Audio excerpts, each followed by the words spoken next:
कभी डकैतों, स्थानीय बदमाशों और क्षेत्रीय गैंगों तक सीमित रहने वाला राजस्थान का अपराध जगत अब संगठित अपराध के नए दौर में प्रवेश कर चुका है। पिछले 2 दशकों में राज्य में गैंगस्टर नेटवर्क का तेजी के साथ विस्तार हुआ है। पहले जहां अपराध जमीन विवाद, आपसी रंजिश और स्थानीय वर्चस्व तक सीमित था, वहीं अब रंगदारी, सुपारी किलिंग, हथियारों की तस्करी, हवाला, सोशल मीडिया के जरिए धमकी और विदेशों से संचालित मॉड्यूल तक इसका स्वरूप बदल चुका है। और हाल ही में राजस्थान पुलिस और केंद्रीय एजेंसियों ने भी ये माना है कि राजस्थान में स्थानीय गैंग के साथ साथ लॉरेंस बिश्नोई और रोहित गोदारा जैसे बड़े नेटवर्क की सक्रियता संगठित अपराध की सबसे बड़ी चुनौती बन चुकी है। इस पर हमने एक खास रिपोर्ट आपके लिए तैयार की है, दिखाते हैं।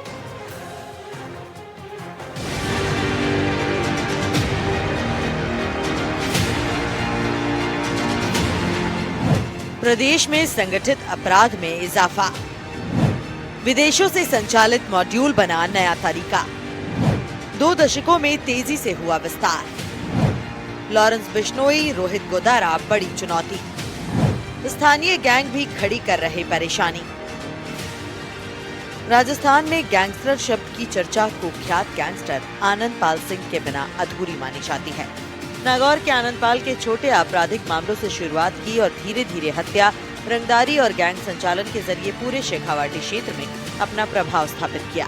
2015 में अजमेर हाई सिक्योरिटी जेल से उसकी फरारी ने पूरे देश का ध्यान खींचा।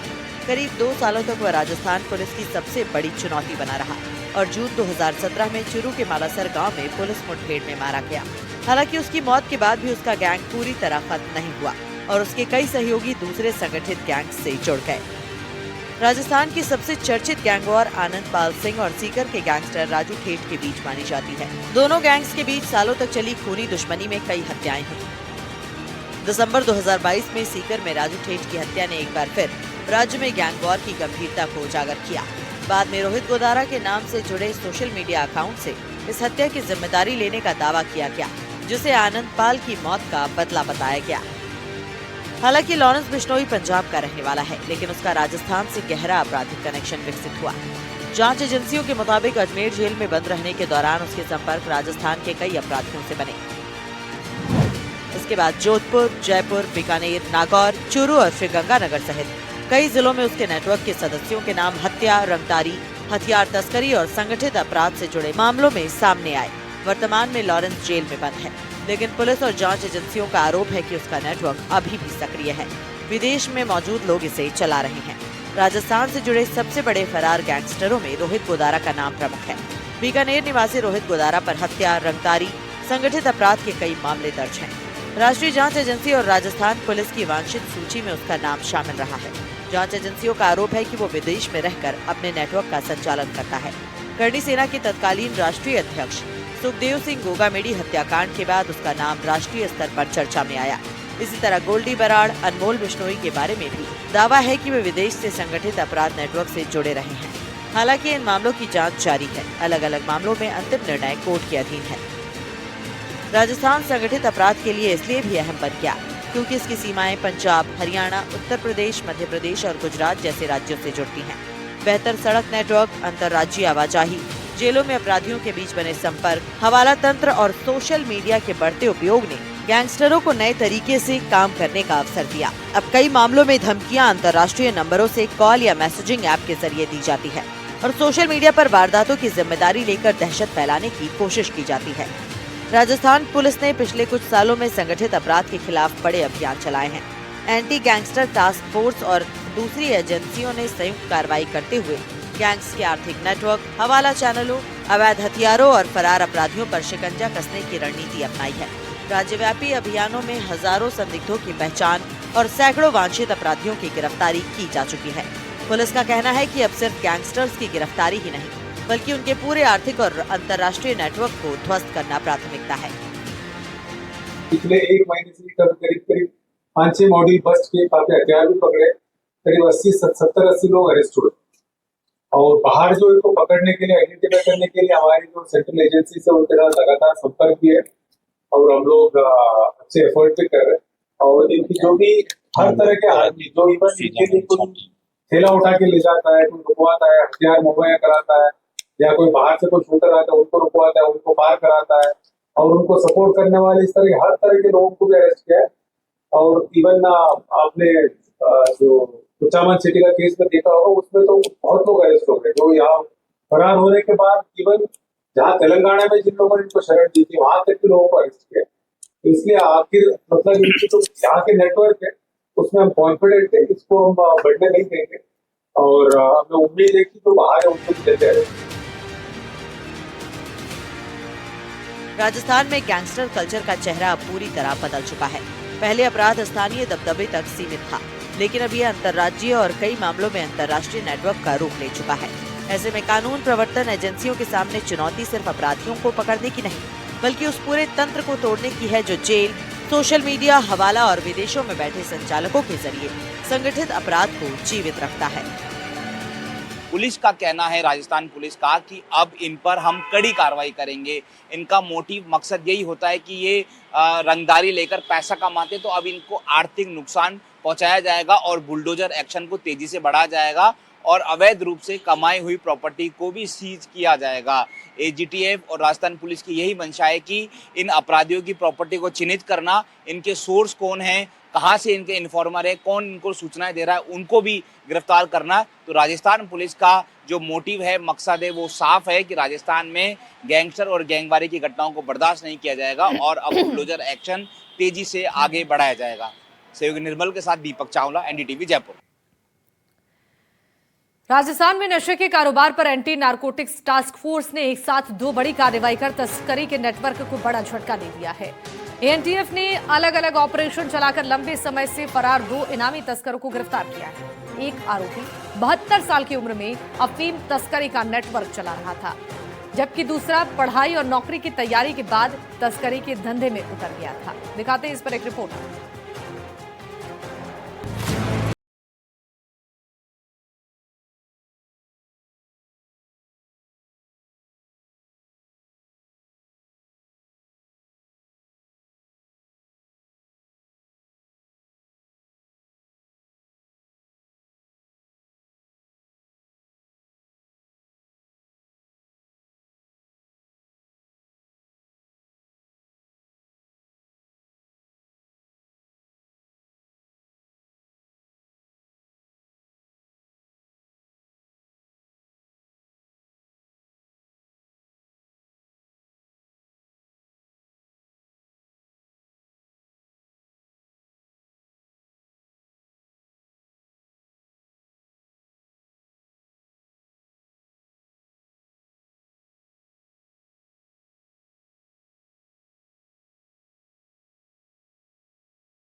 कहानी से कम नहीं रही। एएनटीएफ को सूचना मिली कि वो एक रिश्तेदार के यहाँ किसी कार्यक्रम में शामिल होने आया है। टीम ने कार्यक्रम स्थल के आसपास निगरानी रखी। इसके बाद बस्ती के पास घेराबंदी कर आरोपी गिरफ्तार हुआ।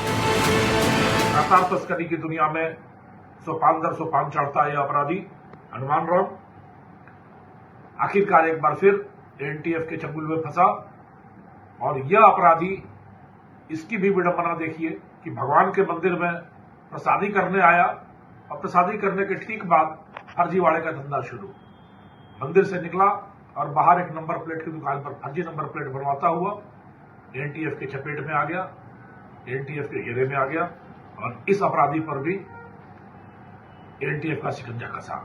ऑपरेशन खंगार और ऑपरेशन टटपुंजिया 5.0 दोनों की सफलता के साथ करीब 45,000 रुपए के इनामी, 2 बड़े इनामी तस्कर, एक मध्य प्रदेश का, एक राजस्थान का रहने वाला, एक सप्लायर और एक कुरियर, दोनों ही एएनटीएफ के शिकंजे में आए। दूसरी कार्रवाई ऑपरेशन टटपुंजिया 5.0 के तहत हुई। एएनटीएफ ने जालौर के 20,000 के इनामी हनुमान राम को गिरफ्तार किया। हनुमान राम ने बीए और बीएसटीसी की पढ़ाई की थी, सरकारी नौकरी की तैयारी भी की, लेकिन सफलता नहीं मिलने पर वो तस्करी के धंधे में उतर गया। जांच में सामने आया कि आरोपी डोडा पोस्ट और अफीम सप्लाई करता था। फरारी के दौरान उसने मोबाइल फोन, सोशल मीडिया का इस्तेमाल लगभग बंद कर दिया। कई राज्यों में ठिकाने बदलता रहा। पुलिस को सूचना मिली कि वो हर साल परिवार के साथ बालाजी मंदिर में प्रसादी का कार्यक्रम करता है। इसी सूचना पर टीम ने पीछा किया और बागोड़ा में उसे उस समय गिरफ्तार कर लिया जब वो कथित तौर पर फर्जी नंबर प्लेट बनवा रहा था।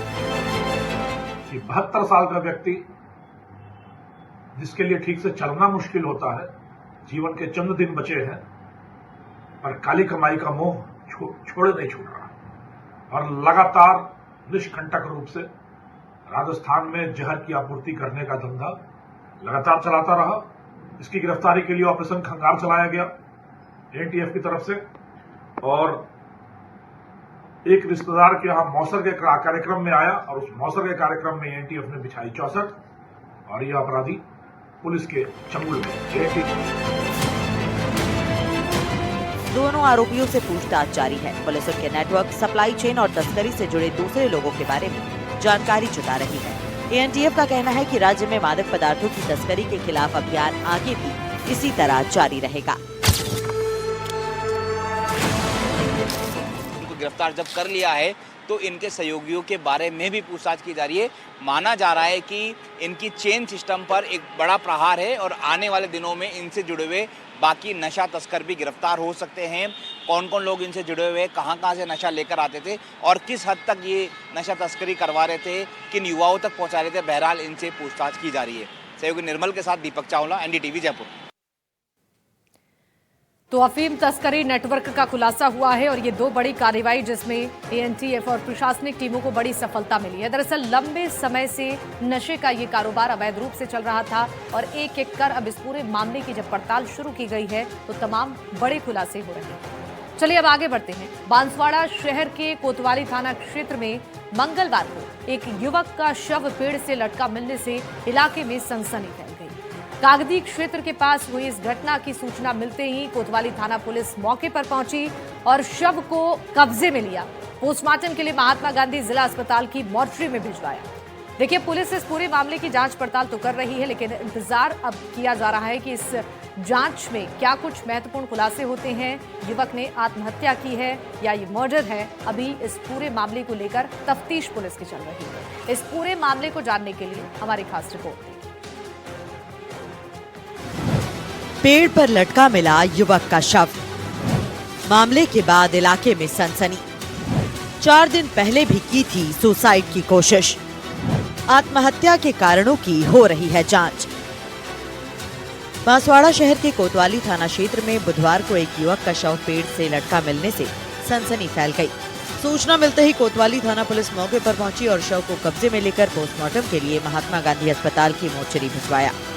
जानकारी के मुताबिक कागदी क्षेत्र के पास एक पेड़ पर युवक का शव लटका होने की सूचना स्थानीय लोगों ने पुलिस को दी। सूचना मिलते ही कोतवाली थाना पुलिस मौके पर पहुंची और परिजनों और ग्रामीणों की मदद से शव को नीचे उतरवाया। मृतक की पहचान गणेश भोई के रूप में हुई है। ऐसा बताया जा रहा है कि प्रारंभिक जानकारी के मुताबिक मृतक ने करीब 4 दिन पहले भी सल्फास की गोलियां खाकर आत्महत्या करने की कोशिश की थी। उस समय उसका इलाज कराया गया था। हालांकि इस घटना के पीछे के कारणों का भी खुलासा नहीं हो पाया है। पुलिस ने मामला दर्ज कर जांच शुरू कर दी है। परिजनों और दूसरे लोगों से पूछताछ की जा रही है। पोस्टमार्टम रिपोर्ट और जांच के आधार पर आगे की कार्रवाई की जाएगी। मामला ये है कि ये लड़का हमारे वनेश्वर महादेव कॉलोनी जोगीवाड़ा का है। इसका नाम नरेंद्र पिता गणेश है। अभी स्थानीय लोगों की सूचना पर हमको भी सूचना मिली और हमने सभी पत्रकारों और प्रशासन को सूचना दी। मौके पे ये कागदी नाले के पास में आम है, वहाँ पर टंगा मिला है।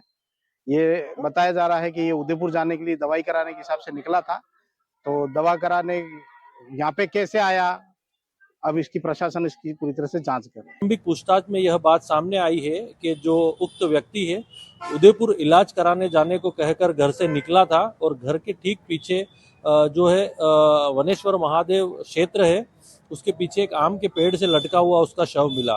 फिलहाल पुलिस ने जो है हत्या के कारणों के पता लगाने में जुटी हुई है और उसके शव का पोस्टमार्टम के लिए जो है भिजवाया था। पोस्टमार्टम करवा के शव जो है उसने परिजनों को सुपुर्द कर दिया है। पुलिस हत्या के कारणों के पीछे क्या वजह रही है उस बात की तफ्तीश में लगी हुई है। जो भी है पोस्टमार्टम रिपोर्ट आने के बाद और जो है जांच पूरी होने के बाद ही पूरी घटना का खुलासा हो पाएगा। कैमरा पर्सन के साथ निखिलेश सोनी, NDTV, बांसवाड़ा। इंदौर के एक होटल की चौथी मंजिल की बालकनी और फिर कुछ ही सेकंड में नीचे गिरता एक प्रॉपर्टी का। ये हादसा था, आत्महत्या या फिर किसी साजिश का अंजाम था, ये सवाल। होटल के कमरे में उस समय 4 युवक और एक युवती मौजूद थे, लेकिन घटना के बाद सभी गायब हो गए। करोड़ों के लेन देन की चर्चा भी सामने आ रही है और अब एक सीसीटीवी फुटेज ने इस मौत के रहस्य को और भी ज्यादा गहरा कर दिया है। दिखाते हैं आपको इस पर एक खास। बालकनी से मौत या गहरी साजिश, होटल की चौथी मंजिल का रहस्य। गिरा कारोबारी, गायब हुए 5 लोग। सीसीटीवी में कैद है 60 मिनट का सच। इंदौर के बाणगंगा थाना क्षेत्र के अरविंदो अस्पताल के पास स्थित एक होटल में उस वक्त अफरा तफरी मच गई जब होटल के नीचे एक व्यक्ति का शव पड़ा मिला। मृतक की पहचान प्रॉपर्टी कारोबारी जीतू साहू के रूप में हुई। प्रारंभिक जांच में सामने आया कि जीतू साहू होटल की बालकनी से नीचे गिरा था। घटना का सीसीटीवी फुटेज भी सामने आया है, जिसमें कारोबारी बालकनी से नीचे गिरता दिखाई दे रहा है। लेकिन सवाल ये है कि आखिर जीतू बालकनी से गिरा कैसे? क्या उसने खुद छलांग लगाई या फिर उसे धक्का दिया गया? पुलिस की जांच में एक और चौंका देने वाली बात सामने आई है। घटना के वक्त होटल के कमरे में जीतू साहू अकेला नहीं था, उसके साथ 4 युवक और एक युवती भी मौजूद थे। लेकिन घटना के तुरंत बाद सभी होटल से गायब हो गए। अब पुलिस इन सभी की तलाश में जुटी हुई है ताकि ये पता लगाया जा सके कि घटना से पहले कमरे के अंदर आखिर हुआ क्या था। सीसीटीवी में जीतू साहू के बालकनी से नीचे गिरने की तस्वीर जरूर कैद हुई, लेकिन गिरने से ठीक पहले कमरे के अंदर क्या हुआ, ये अब भी सबसे बड़ा सवाल है। पुलिस होटल के CCTV, call detail, hotel staff और कमरे में मौजूद लोगों की तलाश के जरिए इस मौत की हर परत खोलने की कोशिश कर रही है। पुलिस के मुताबिक जीतू साहू पिछले करीब 20 दिनों से इसी होटल में ठहरा हुआ था। खबर है कि वो करोड़ों रुपए के लेन देन से जुड़े विवाद में भी उलझा हुआ था। यही वजह है कि पुलिस इस एंगल को भी गंभीरता से जांच कर रही है। फिलहाल मौके से जुटाए गए साक्ष्यों, होटल के रिकॉर्ड और सीसीटीवी फुटेज की बारीकी से जांच की जा रही है। पोस्टमार्टम रिपोर्ट का भी इंतजार है, क्योंकि उसी के बाद मौत के कारणों को लेकर तस्वीर और साफ हो सकेगी। थाना बाणगंगा अंतर्गत हमारे यहाँ एक मर्ग पंजीबद्ध किया गया है, जिसमें जीतू साहू की होटल की बिल्डिंग से ऊपर से गिरने से लेकर घटना सामने आई है, जिसमें हमारे द्वारा आसपास के सीसीटीवी और घटनास्थल के सीसीटीवी का जांच की जा रही है। किन परिस्थितियों में ये घटना हुई है, इन सभी को हमारे द्वारा जांच किया जा रहा है। फिलहाल पुलिस हत्या और आत्महत्या दोनों ही पहलुओं को ध्यान में रखते हुए जांच कर रही है। कमरे में मौजूद 4 युवक और एक युवती की तलाश तेज कर दी गई है। अगर पूछताछ में कोई नई कड़ी सामने आती है तो इस रहस्यमयी मौत की गुत्थी जल्द सुलझ सकती है। लेकिन फिलहाल सबसे बड़ा सवाल यही है कि क्या जीतू साहू ने खुद मौत को गले लगाया था या फिर उसे मौत की तरफ धकेला गया? इन सवालों का जवाब अब पुलिस जांच और पोस्टमार्टम रिपोर्ट से ही सामने आएगा। होटल के बालकनी से गिरकर हुई इस कारोबारी की मौत ने कई सवाल खड़े कर दिए हैं। एक तरफ करोड़ों की लेन देन की चर्चा, दूसरी तरफ कमरे में मौजूद लोग घटना के बाद लापता। ऐसे में पुलिस हर एंगल पर जांच कर रही है। अब सबकी नजर पोस्टमार्टम रिपोर्ट पर है और फरार लोगों की गिरफ्तारी पर टिकी है, जो इस पूरे मामले का सबसे अहम सच सामने ला सकते हैं। इंदौर से NDTV के लिए मैं तनुश्री देसाई। और इसी रिपोर्ट के साथ बुलेटिन में बस इतना ही। नमस्कार।